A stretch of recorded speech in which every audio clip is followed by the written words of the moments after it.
1 month on the job, Secretary of State Frank LaRose is already making changes in his new role as Ohio's chief elections officer. Investigative reporter Hillary Lake sat down with the former state senator to talk a little bit about election security, why he's reaching out to some people recently kicked off the state's voter rolls, and why crossing party lines is so important to him.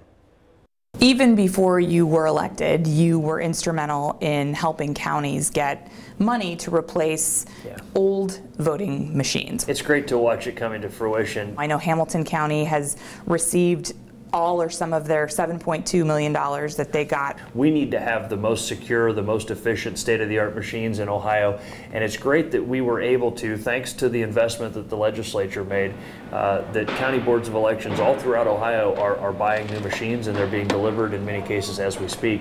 That means that throughout 2019 we're going to be able to get them up and running and make sure that our poll workers are comfortable with how they operate.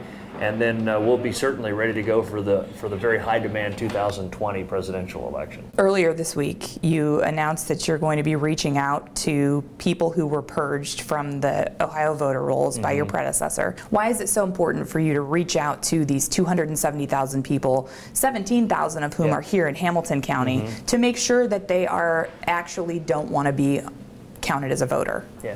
Well, we want every Ohioan who is able to participate in our process. We want every Ohioan to be a registered voter. The reason why I'm sending these registrations out is because if these individuals have been removed from the rolls and they want to be registered voters, we want them to be registered voters. So it's kind of a double check, right?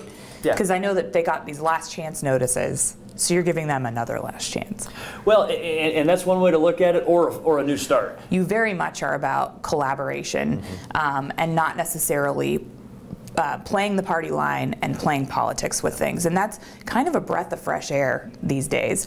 Talk to me a little bit about that and why it is so important for you to collaborate and reach across the aisle on things. First of all, it's who I am. I mean, you know, I was proud to run as a Republican, and my beliefs generally align with the Republican principles, and that's my ideology. But when it comes to governing, compromise is not a failure. Compromise is how statesmen and women solve problems, and we need to bring that back. That was Hillary Lake reporting. You know, that election machine video you saw in the story is of Hamilton County election workers testing new machines today. You can find out more about those and what the secretary thinks about Sandusky, Ohio, making Election Day a holiday. It's in Hillary's story on WCPO.com.